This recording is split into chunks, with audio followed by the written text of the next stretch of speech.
We'll wait for a bit and let other people join, and then we can start the Q&A. But you have already joined, and if you have any questions, feel free to post it in the chat. I'll be more than happy to answer those questions.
Hi, Gaur.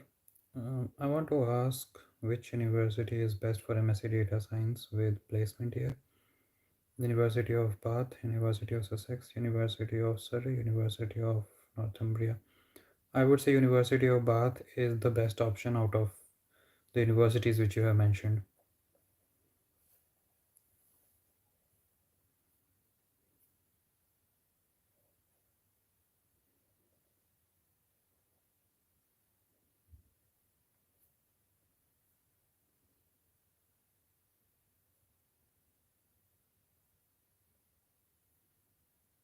You're welcome, girl.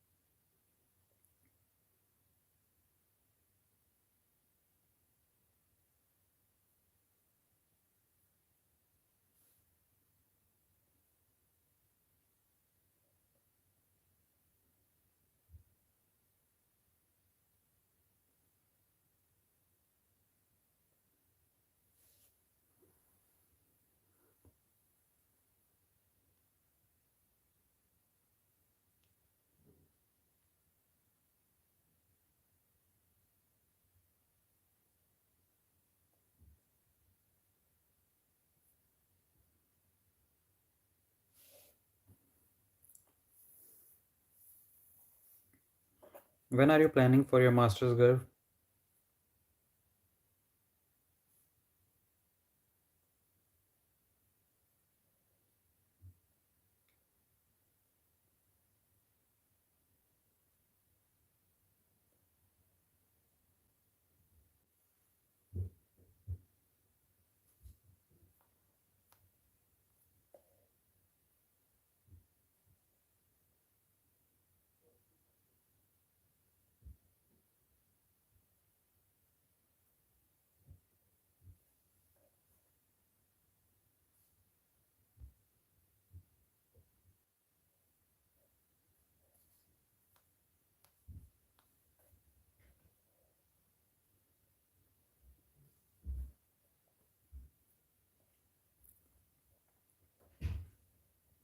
I was facing some network issues, so I've changed the network connection, so hopefully it should be stable now.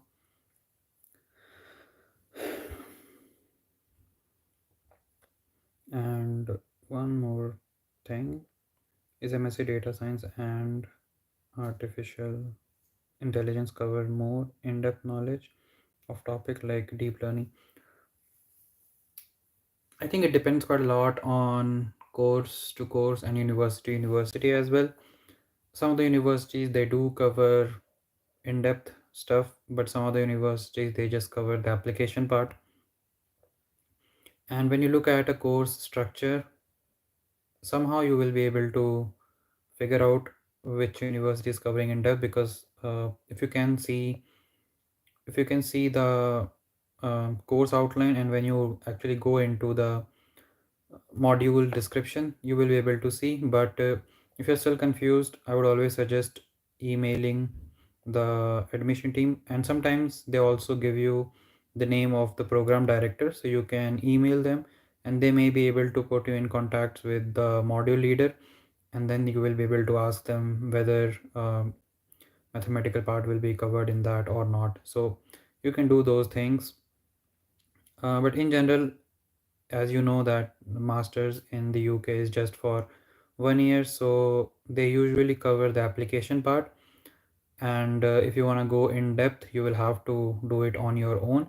And by in depth, what I mean is how the mathematical equations are working under the hood, so to learn those things. But they will cover most of the things, like how a machine learning or deep learning algorithm works, and also how you can use it. So I think you will get a very good foundation, but if you want to get into detail, you will have to do it on your own.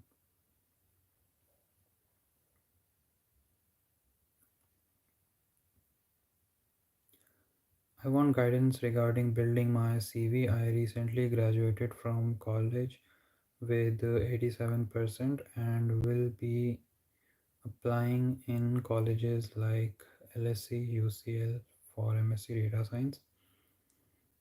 Um, when you're applying for masters and when you are creating your CV for masters, it is kind of different from the job CV. So what you need to do is you need to, of course, include your scores. You can include your bachelor score. You can include your 12th score, and I think and you have very good score here. 87% is good. So include these things. If you have done any kind of research work, do include those. If you have published any paper, you need to include that. If you have got any excellence certificate in your bachelor's, include those things. If you have done any volunteer stuff, include those things. So if you include those things, it is going to be really good for your CV, for your profile, and also you can include some of the relevant projects that you would have worked on. So if you include all these things, I think you should be good.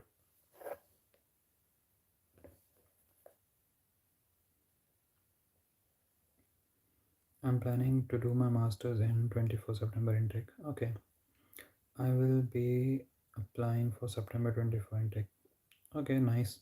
So you still have got a lot of time to uh, build your resume and other things.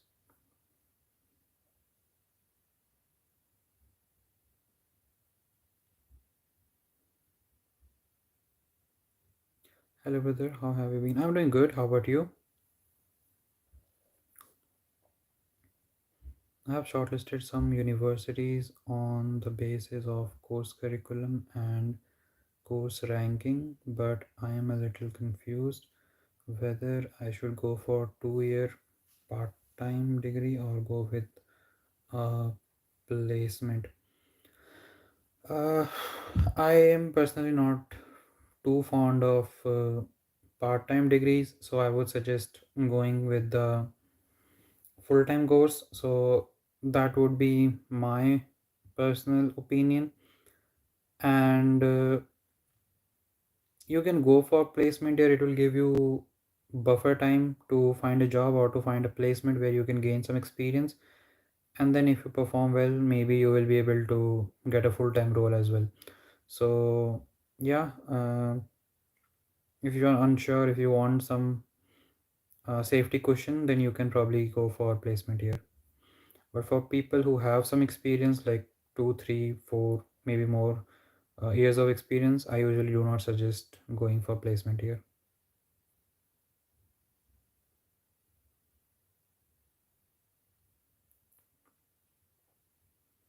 I have a few questions regarding big data and graduate jobs in the UK market.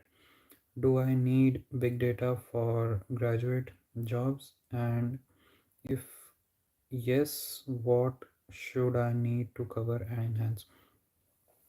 I would highly suggest someone who is a fresher to learn big data stuff, because as a fresher you will be working quite a lot on data manipulation, data cleaning, and things like that. So, and also you know that a lot of companies are generating so much of data, so these days it's really hard to find a small chunk of data where you can just use pandas data frame and it will be all good. Don't get me wrong, pandas data frame can handle quite a lot of data, but when I'm talking about like millions and millions of rows, in that case I think it's better to use Dask, PySpark, something like that, right? So I highly suggest people to learn big data technologies.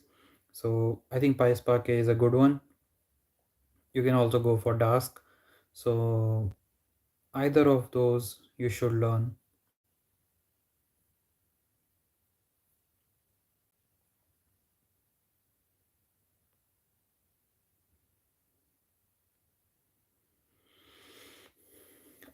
What about scholarship? So there are a lot of different type of scholarships provided by the universities. For some of the scholarships, you will be considered automatically when you apply for your course, but for some of the scholarships, you will have to apply separately. So you can go on the fees and funding section of the course page. There you will be able to find a list of all the scholarships, and you can see which ones are there to apply for. And if you can already be considered for some of the scholarships, that's all good. So yeah, you can find the details about the scholarship from different pages, and different universities have different type of scholarships. So it's very case by case dependent. So you need to look at the fees and funding page of the course page.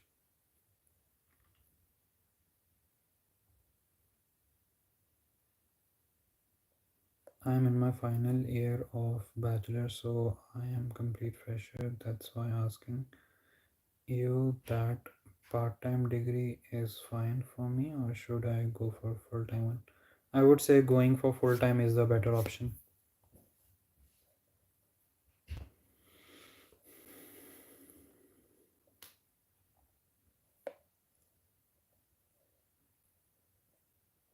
I personally think the part-time degrees are for those who have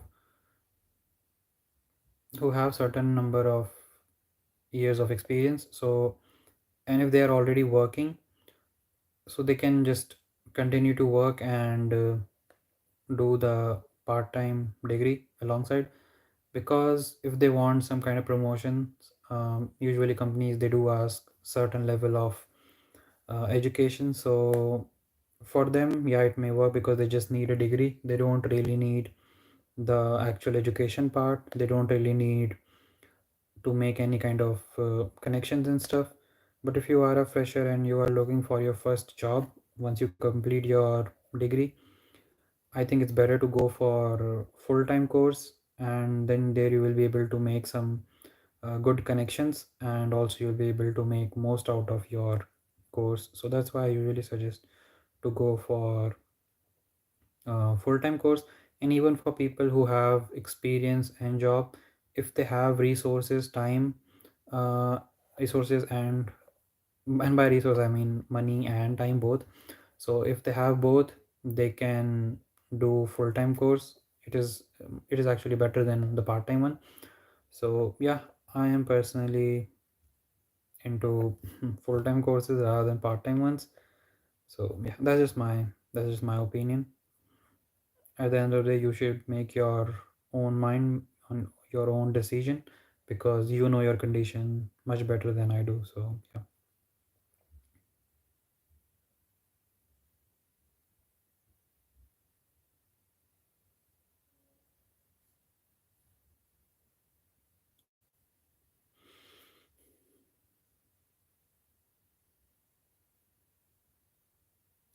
Hello Bhagya, good afternoon.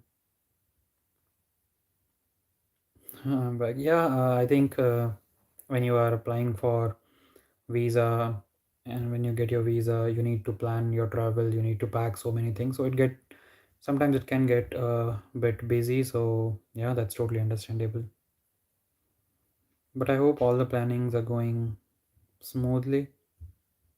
Whoa,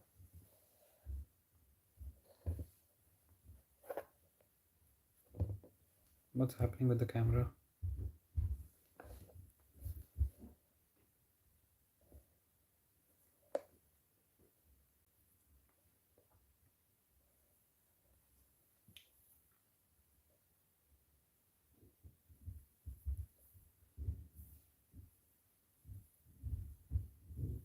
You're welcome, girl.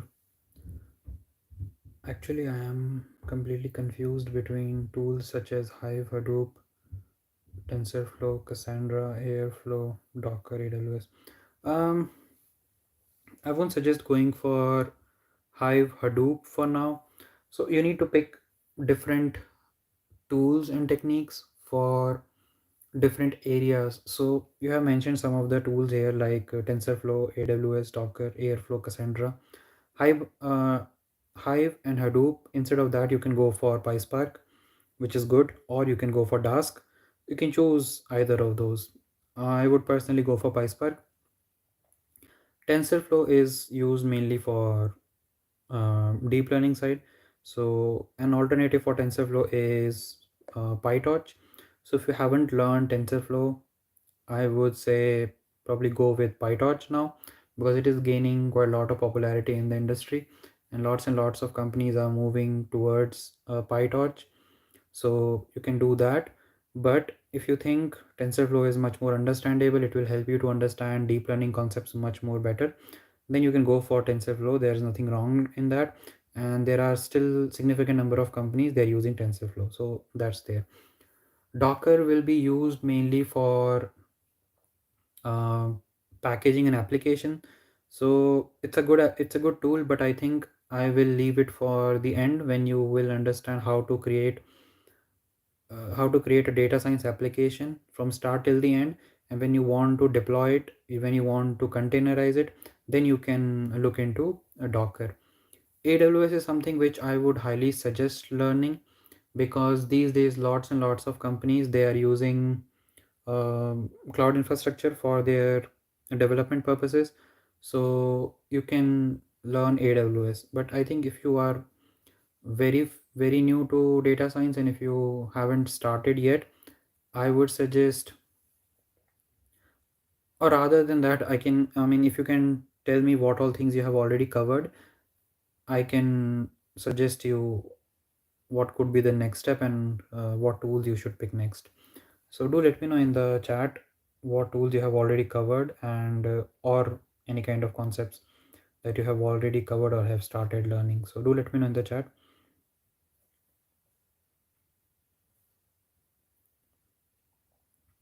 That's good to know, Bhagya.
So, as a fresher, should I go for MSc Big Data Science, as well as you have mentioned that demand for cloud computing is growing in the UK market? Yes, and I think demand for cloud computing is growing everywhere. These days, I don't think companies are uh, investing into their own infrastructure. They're not really buying the hardware needed to store the data and stuff. They can just rent it from AWS and things like that. So yeah, and on top of that, like I told you, data is growing so rapidly that wherever you will work on data science stuff, most likely it will always be big data. So it's good to know big data techniques, and yeah, so I would say that would be great.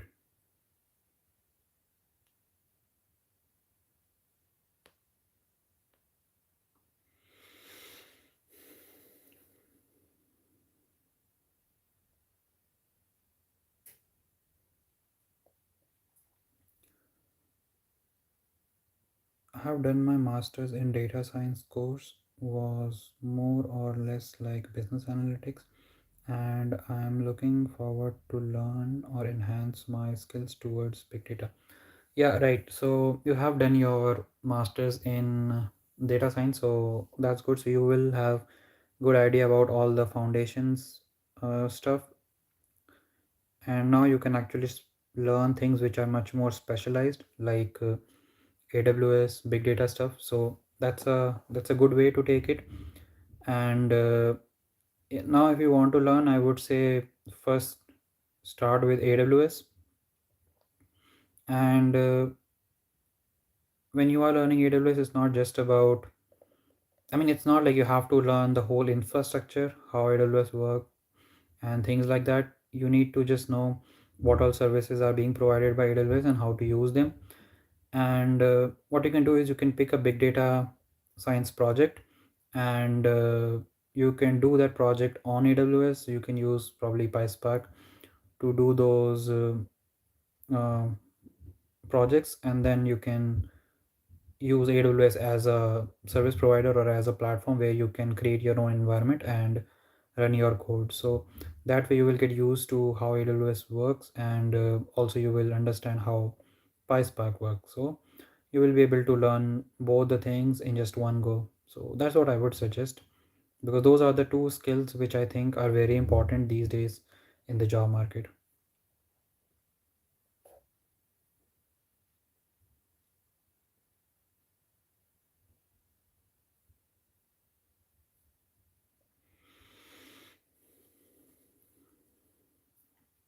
How exactly should be my routine to be successful, sir?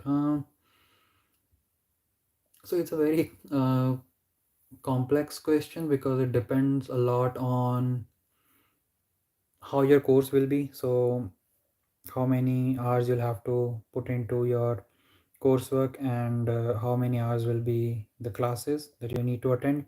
So there are a lot of different things, but I think apart from your classes, which I think it won't be a lot, so you will get quite a lot of your own time to work on your own stuff.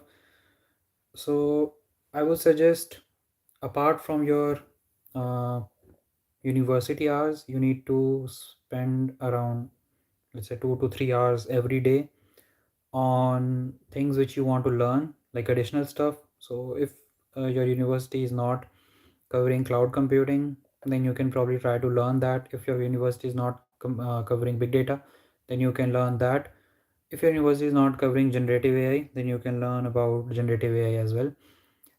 One other thing is, a lot of universities, I would say most of the universities, they do provide either AWS or Azure uh, resources to you guys. So whenever you're doing masters, you will get those AWS instance or Azure instance where you can work on your data science projects, so that you don't have to buy a laptop or something like that, like a powerful laptop. So that's a good thing, and I would suggest make good use of it, not just to do your application. Try to explore the tool itself, and see what all services are there and what all services you can use, so that you will get much more familiarized with those cloud tools. So yeah, That's what I would suggest. But like I told you, you will have to spend some time on your own to learn some new stuff or things which are not being covered in your course. And if you're planning to do part-time job, that also you can do, but I always suggest people to do it once they finish their first semester, because then they will get more used to the whole routine schedule. And then they will be able to do part-time job. But if you are struggling to manage your course, then I would not suggest going for part-time job, because yes, it seems like you'll be able to do part-time job and you will be able to earn quick money, but then it will impact you in a longer run, because I see so many people, they decided to work part-time, and then it affected their course, and then they struggle to find a job, and they're still trying to find a job. And things they are learning now, they could have learned in their masters, and right after their masters they could have got the job, right? So that mistake they did, and that is the mistake which I would suggest not doing. uh, Again, having a proper routine, that is totally up to you, how do you want to schedule it. But that's what I can suggest. Apart from your university, do spend like 3 4 hours on your personal learning. And also, when you are doing your when you are getting your assignments, I would say start doing it on day one. Don't wait for last few weeks, because you'll have to write reports, and it's not just about your coding or documentation, it's also about your reports. So you need to write your report in a proper way, and that usually takes more time than actually doing the project. I mean, that was the case for me. And it took me like a month or so, or 2 to 3 assignments, to actually understand how a report should be written. I have a video on my channel about report writing, so you can probably check that video out. It should help you.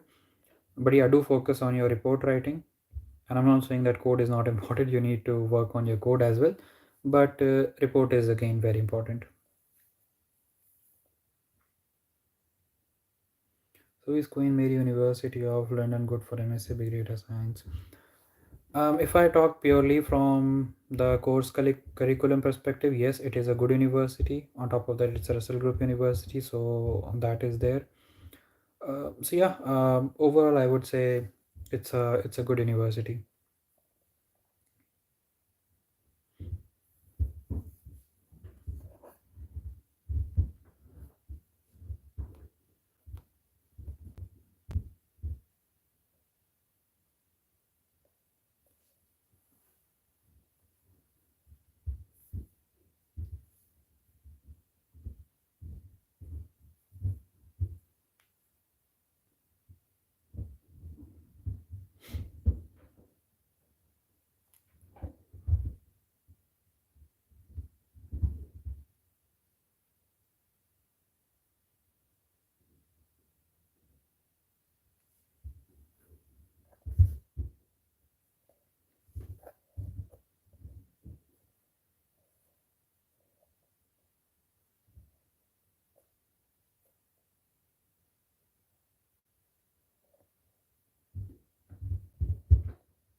I can probably talk a bit about my routine, what it used to be when I was in university. So that will give you a bit of idea, maybe. So I used to start my day at 6 a.m. in the morning, and that morning routine. After that, I used to make breakfast, and everything used to be done by 8:30 ish. And if I had to go to university, it usually used to start at 9 a.m. So that's there. But days when I didn't have to go to university, I used to do some projects. So I could just take any random project and then I would work on that. But if the assignment was released and I had to work on the assignments, then I would not work on my personal projects. I would work on the assignment, and there was no definite time for how long I would work on the assignment, because it totally depended on, are there any issues, is it going smoothly. So if I'd covered like 2 3 steps, it would have been. And by 2 3 steps I mean, let's say, data cleaning. In data cleaning, if there are multiple sources, then I would pick only 2 sources to clean the data for that day, and then I will leave rest for the other day. uh, but then it also depended on whether I'm getting any call from friends for any help, or if I'm nearing to the deadline. If I'm nearing to the deadline, I would have worked a bit more on the assignment. So it was something like that. After that, again, if I am in the university, I will just have my lunch at around 1:30, and then I will still work on the assignment in the lab. And if it's a holiday, then I would not holiday, but if it's not a university day, that day, then I would just have my lunch, and I will work for like 3 to 4 hours on my personal project, and then I will again go back to the assignment. So that's how I used to divide my day, like jumping between different projects, so that I will also learn about how to manage multiple projects at one time. And then also, YouTube was there, so I used to take out some time to do research, and then decide what to talk in a video, and then recording the video, and then editing it. So sometimes I used to do it in just one day. Sometimes it used to take multiple days to create one video, depending on the complexity of the video. So yeah, that's how I used to divide my day, and I hope it will give you an idea about how you can adjust your routine.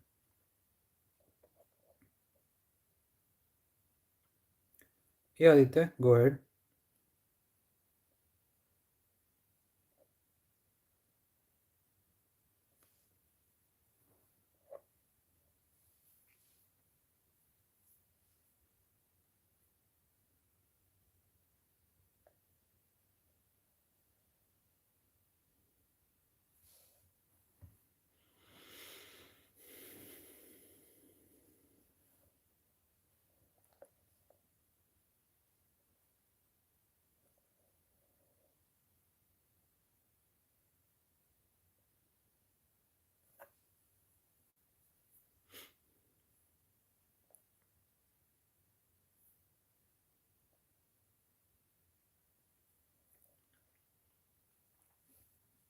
What kind of assignment we get for generally in data analytics? Is it coding assignment or report making?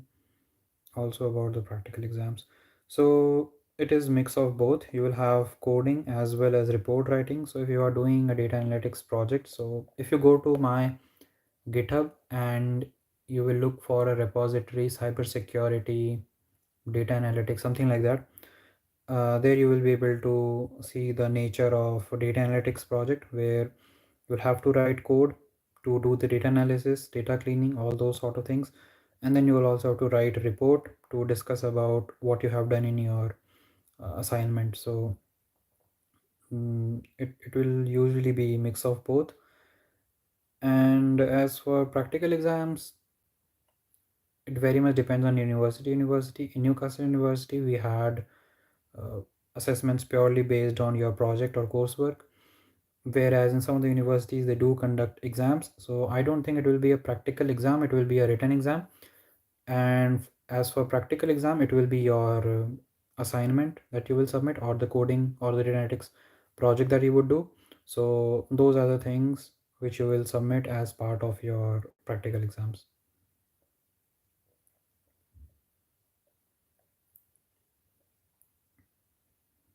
I'm 27 and will be 28 in November, and I am trying for January intake for masters in data science.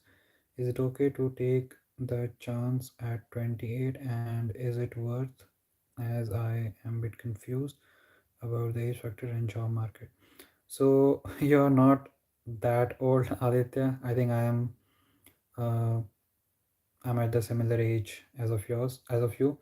And there were so many people in my batch. They were well over 40, and they did take chance to probably gain international exposure, learn new stuff. So there is no age limit on when you want to do your masters. But I do understand there can be a lot of different factors like family implications, financial implications, other kind of responsibilities. So I do understand those things. From my perspective, I don't think age should be a limit if you want to do higher education. So that is totally all right. But again, at the end of the day, you need to see other factors and then make your decision. So from my side, I think it's totally fine, and um, you still have quite a lot of time. Is Power BI better than Tableau? I would say so, yes. I am probably biased because I've created a lot of dashboards on Power BI, so maybe that. But I'm also talking from the industrial perspective because lot of companies they are using Power BI, and even in our company we have Power BI and Tableau both. But now we are canceling Tableau license and we are just continuing with Power BI. So yeah, I think Power BI is much more widely used and better than Tableau. So yeah, that's there. And also, as you know, Power BI is from Microsoft Suite. So most of the companies they do use a lot of Microsoft services, and so it's natural for them to also use Power BI. And now that Microsoft has launched Microsoft Fabric, so Power BI is a part of that fabric. So again, I think it will only grow unless Tableau does something groundbreaking.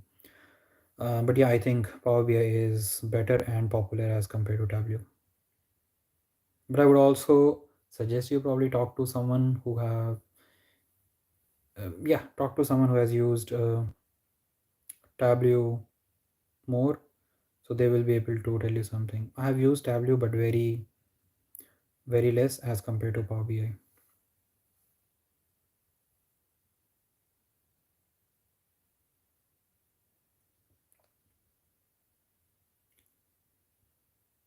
I have constantly following. I've been constantly following your content on data science topics, and it has been really helpful. I'm glad, Bijoy, that you have found the content to be helpful, and that's the idea behind it. Because when I was looking for masters in data science, I was finding it really hard to get any kind of content related to that. And on top of that, uh, when you look for some of the content like projects and stuff uh, on YouTube, sometimes it's hard to understand. So I try to make those project videos or tutorials or any kind of guide in such a way that everyone can understand, and it's not just for someone who is into data science already. So yeah, I'm glad that you found the content to be helpful.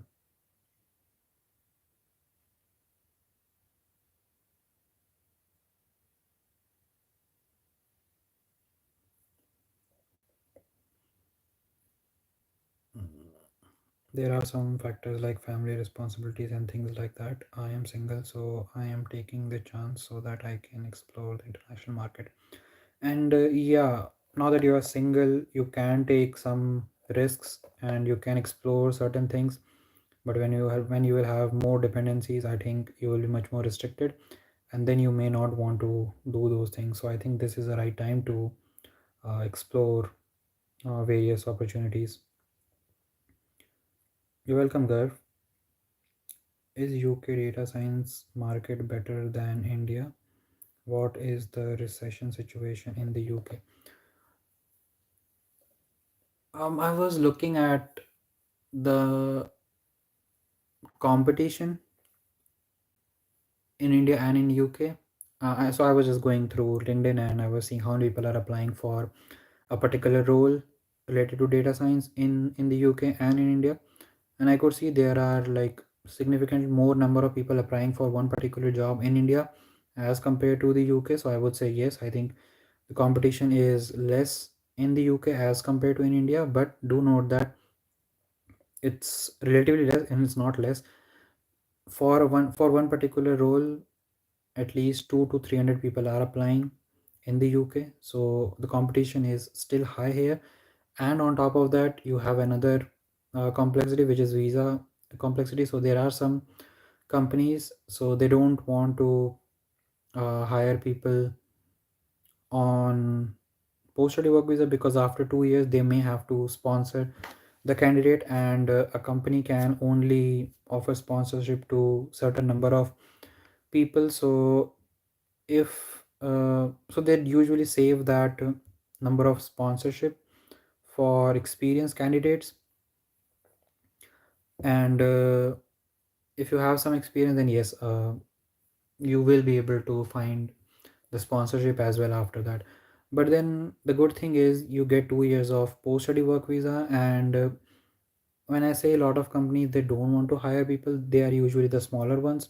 But then there are so many big companies here, they don't really mind hiring you on post study work visa, and then see how you perform for those 2 years, and then they can probably offer you sponsorship.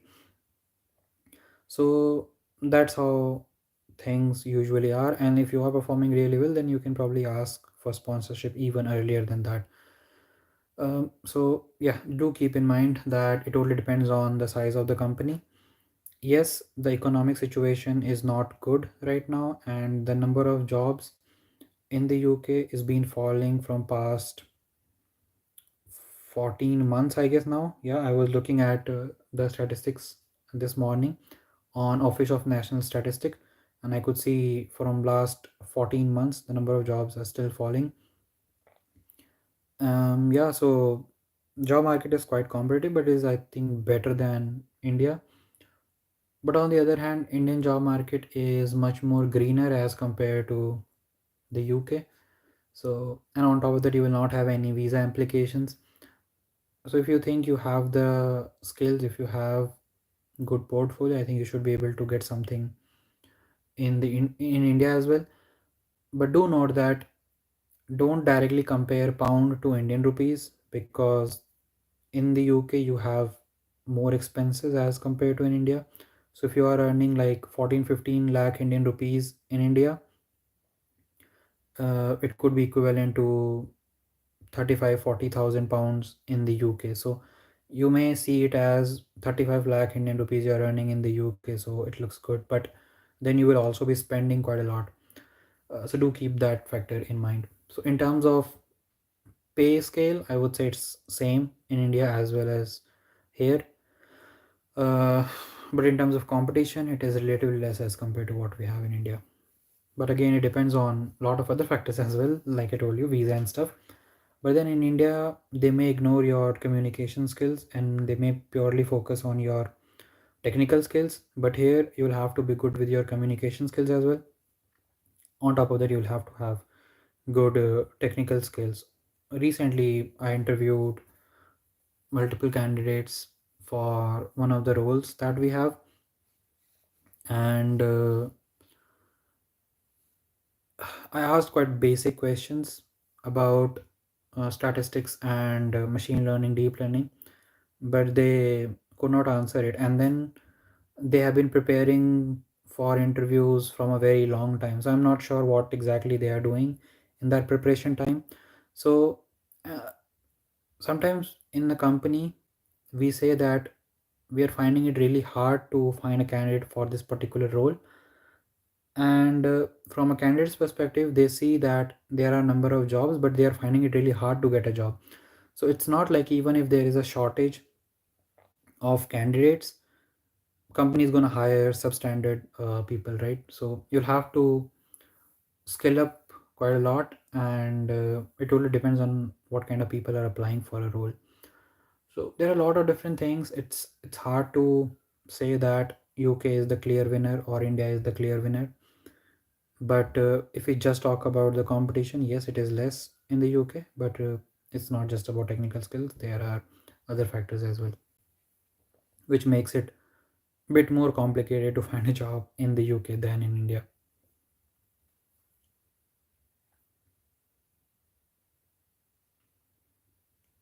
And actually, if you think about it, if you are not able to find something in data science in India, right, you can still join companies like Infosys, TCS, Accenture, Wipro, Cognizant, things like that, right? And you can get into IT, and then maybe you can do some internal transition and somehow find a data science uh, project there, and then you can build some experience, and then you can find data science job in some other company if you choose to move to some other company.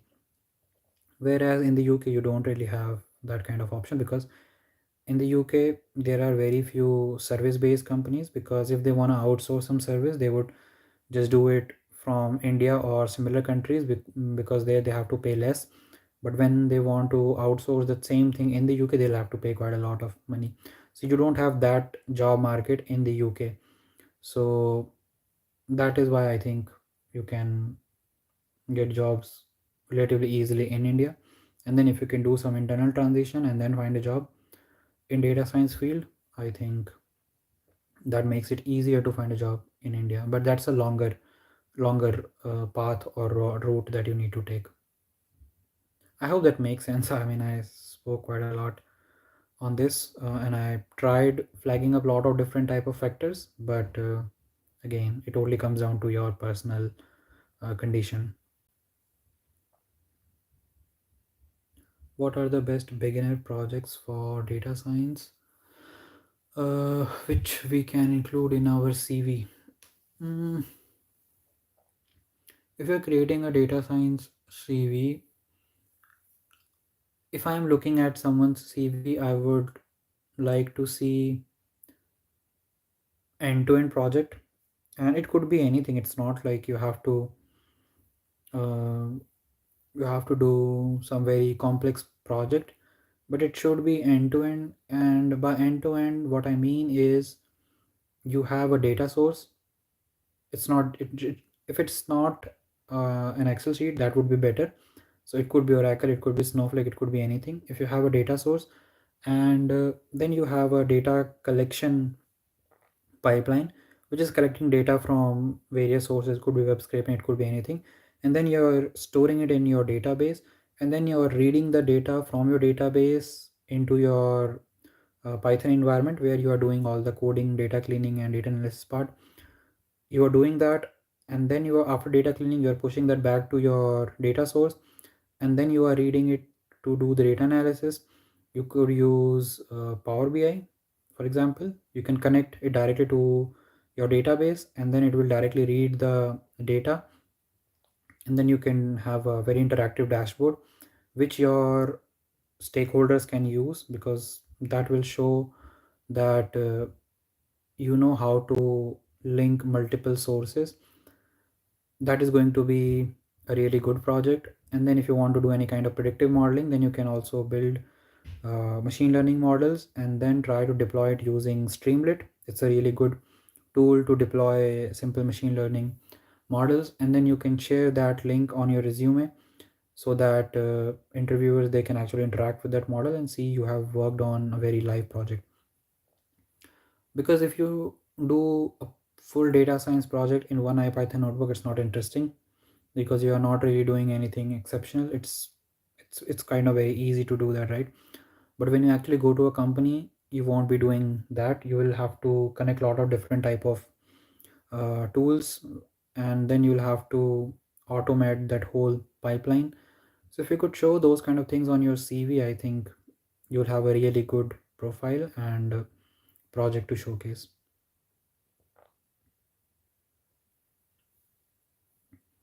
I see most companies have their uh, registration for internship program and hiring for 24 open. When do you suggest to start applying, as I am new to data analytics? um as soon as you can apply. I mean, if it is open, then you can apply it now. But also you need to make sure that you have good projects on your CV. You have done some projects, and you have knowledge. Because what if they give you a call and then you're not able to clear that interview? Then there is no point of applying to the. So if you feel like you are ready for an interview, then I think, yeah, it's a good time to apply for a job. And if I talk about from master's perspective, I usually suggest people to start applying for jobs after first semester, because in first semester you learn quite a lot of things. You do projects as part of those modules, and then you can put those projects in your CV. And after your first semester you get some break, so you can go through those projects. You can learn the specific things that you have did in those projects. So for example, if you have done a computer vision, um, I'll give my example because I worked on one of the projects which was distracted driver detection. So in that I used convolution neural network. So if I'm preparing for an interview and if I'm adding that project in my portfolio and my CV, then I would try to learn how convolution neural network works, how what type of image processing I have done, and when I'm using any pre-trained models like VGG or Inception or something like that, I would like to understand the actual architecture of it, what all different layers have been involved in that. Do I know the meaning of those layers? And if I pass certain size of image in one of the layers, what will be the size and uh, number of layers which are coming out of that particular node? So yeah, I would go quite in depth while preparing, because it's not just about the interview. Because one thing is that interviewer can ask anything, right? So it's better to be prepared than sorry. So that is one thing. But from my personal learning or perspective, I like to learn things in depth, because if I have implemented something, it's not just about implementation. I really like to understand how it is actually working. So um, yeah, I gave you just one example. If you have used something else, I would highly suggest to go in depth, because uh, in my current role I usually don't use computer vision that much, and we may not be using it for next few years. But then there was this candidate who we were interviewing. He was showing a project which was on computer vision. So I asked him, can you explain me how convolution neural network works?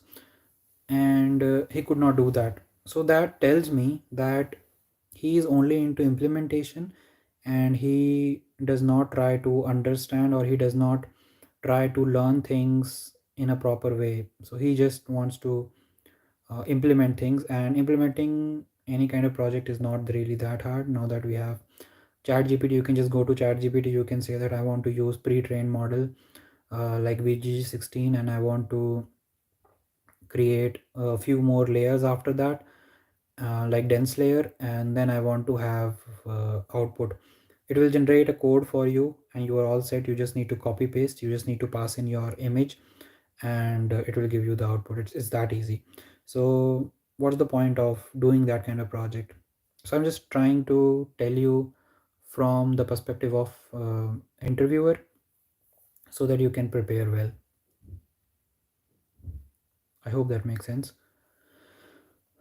Actually, your journey has inspired me, and seriously, I find your content very helpful. So, thank you for that. I'm glad, Aditya. So, whatever you decide, I hope it works. It works out for you. Even I had so many challenges because when I left my job, it was pre-COVID, and when I started planning my masters, COVID came, and then I thought it's better. Then I thought, yeah, it's better to just postpone it for a year. And in that year, I learned quite a lot of data science stuff. And I was also, well, I left my job to take gate because my parents, they thought it's better to just do masters in India and stay in India. But by the time gate results came, I was able to convince them that I would like to do my masters outside India. So when results came, again, results were quite bad. I had like 5,000 rank, something like that, and in 5,000 rank you won't be able to get IITs or even NITs. So that was that, but luckily they agreed, and then I prepared for my uh, masters abroad. Then I started selecting uh, universities and things like that, and when I completed my masters I had a job. Then they delayed my joining, so I started looking for another job. I was able to find a job. I started working in that company. It was a startup. They lost the project. I lost my job, and I was again in the job market. And now that I have found another job where I'm actually much more happier than what I was in my previous role, and I've talked about it in the most recent video. So if you have not checked out that video, I think you will get some uh, hopefully motivations from that video. And I hope whatever you choose to do, it works out for you. So is it hard for the fresher to get sponsorship from a company? I would say yes, it is. But if you are able to show them that yes, you are the real deal, you are contributing to the company in a significant way, so they may be able to sponsor. But yes, ideally it is hard to get a sponsorship for a fresher,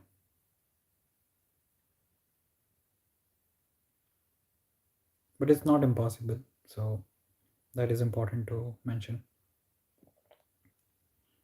Yeah, I'm currently working as a data analyst with 1.5 years of experience, and that's why I am thinking about masters in data science. I think, yeah, that's good because by the time you will start your course, you will have more than 2 years of experience, um, and also in data analytics. So it is a it is a relevant experience. So it should help you in finding a job. But again, like I told you, there are a lot of different type of complications, and you need to factor in so many things. And right now the UK's economy is not really looking good, but luckily in G7, UK is not at the bottom. Germany is at the bottom, but then second last is UK, so it's not doing that great. But we were seeing or expecting negative growth in UK's economy, but it's not negative. It's 0.2%, I think, which is still positive, so that's good. But like I told you, the number of jobs, they're still falling from past 14 months, so we don't know when it will start to recover.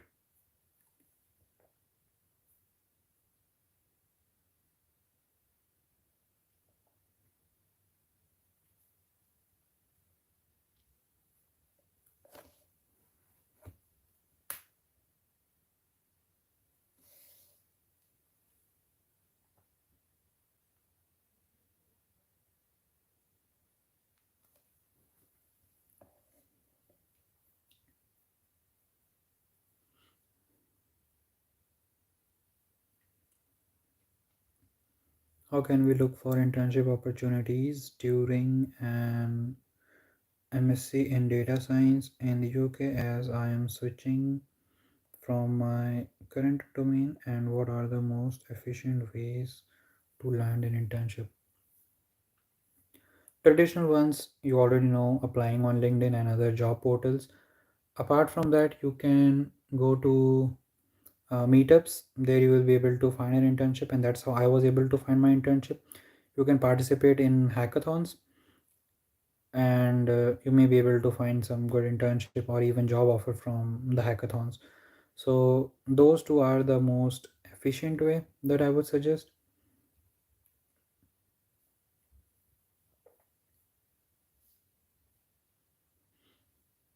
But also do note that just going to internships and participating in hackathon can be straightforward, because you will be working on a project, you will be able to showcase your skills there. But simply going to a meetup may not result in an internship or a job, because for that you also need to have your, of course, portfolio, and you need to know how to add value to the people who are connecting to. Try to understand what they are doing, try to understand uh, what kind of work environment they are in, and also try to understand the use cases that they're working on, so that you will be able to uh, probably give them some ideas. If you are able to do that, then I think, yeah. And when you know stuff, you will be able to give them ideas, right? So yeah, it's important that you have done your own research, you have right type of skills, so that you will be able to add value to the other person, and hopefully in turn they will be able to um, help you in finding an internship or a job offer, because sometimes they can just refer you for a role.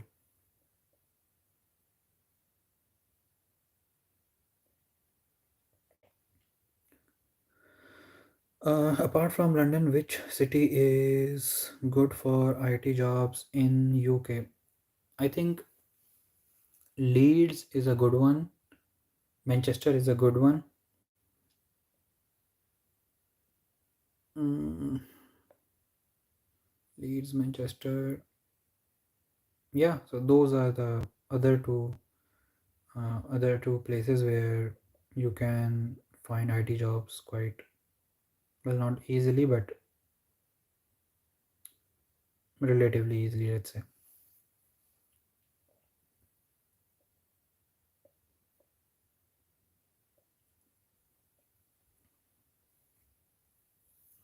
But again, to find a job, it's not like you have to be in that city, because most of the interviews, they are always online. All you have to do is mention that uh, you are ready to reallocate to the job location if needed, and do mention that in your CV and also in your cover letter. So if you have mentioned those things in your CV, then I think you're all good.